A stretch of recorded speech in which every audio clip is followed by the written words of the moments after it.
मोहन यादव के सीएम बनने से अखिलेश यादव के लिए बढ़ा खतरा। बीजेपी अब यूपी की सियासत में करेगी इस्तेमाल। एक तरफ मायावती आकाश को दे रही मजबूती और दूसरी तरफ बीजेपी ने मोहन की कर दी ताजपोशी। एक साथ दो चुनौतियां हो रही तैयार। अखिलेश यादव को अब रणनीति में करना होगा बदलाव। लोकसभा चुनाव पर दिखेगा मध्य प्रदेश की सियासत का सीधा असर। देखिए कैसे यूपी में बीजेपी के लिए तुरुप का इक्का साबित हो सकते हैं मोहन यादव और किन किन सीटों पर हो सकता है असर। 5 राज्यों के विधानसभा चुनाव नतीजों ने 2024 की तस्वीर को साफ कर दिया है और कांग्रेस की क्या औकात है वो भी पता चल गई है। लेकिन अब अखिलेश यादव के लिए चिंताओं का दौर तेज हो रहा है और अखिलेश यादव ने अगर अभी ध्यान नहीं दिया तो फिर आने वाले वक्त में लेने के देने पड़ सकते हैं। वैसे तो उत्तर प्रदेश में ज्यादा असर न होने के दावे किए जा रहे थे, लेकिन जिस अंदाज में बीजेपी ने मोहन यादव को मध्य प्रदेश की कमान सौंपी है उसने साफ कर दिया है कि अब बीजेपी सपा को उत्तर प्रदेश में आसानी से छोड़ने वाली नहीं है। बीजेपी की रणनीति की दाद देनी होगी, लेकिन अब अखिलेश यादव को भी रणनीति बदलनी होगी।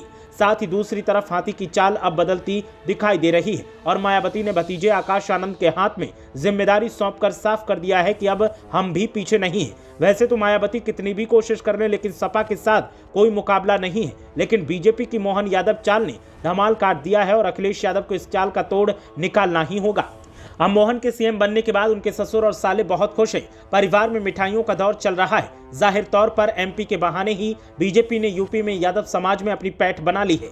उनके साले विवेकानंद बताते हैं कि पॉलिटिकल एक्सपर्ट का कहना है कि बीजेपी ने यह कदम 2024 को ध्यान में रखकर उठाया है। चुनाव में बीजेपी उनको स्टार प्रचारक बनाकर पूरे यूपी और बिहार में प्रचार करवाएगी। इससे यादवों के बीच एक बड़ा संदेश जाएगा।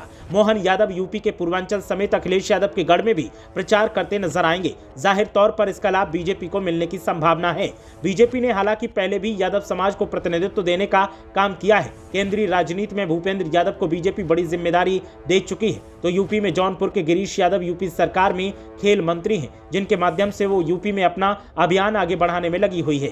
गिरीश यादव को बीजेपी ने योगी के दूसरे कार्यकाल में मंत्री बनाया है। वो मोदी और योगी की डबल इंजन सरकार की योजनाओं को जन जन तक पहुंचाने में जुटे हैं। बीजेपी यूपी में यादवों को लुभाने के प्रयास में काफी पहले से जुटी है। यूपी के पूर्व सीएम मुलायम सिंह यादव के समधी हरिओम यादव के एक कार्यक्रम में पीएम मोदी ने वर्चुअली शामिल होकर अपनी पैठ बता दी थी। सपा से बाहर होने के बाद हरिओम यादव ने आरोप लगाया था कि उनको जो सम्मान सपा में मिलना चाहिए था वो नहीं मिल पाया, लेकिन बीजेपी ने हमको पूरा सम्मान दिया है। बीजेपी ने अपनी इसी रणनीति को आगे बढ़ाते हुए बाद में यूपी में गिरीश यादव को मंत्री बनाया, फिर हरनाथ सिंह यादव को राज्यसभा भेजा था और अब मोहन यादव की ताजपोशी करके बीजेपी ने यूपी और बिहार के साथ साथ हरियाणा की यादव बिरादरी को साधने की कोशिश की है और जल्द ही इसका असर लोकसभा चुनाव में देखने को मिलेगा। ब्यूरो रिपोर्ट, मीडिया हलचल।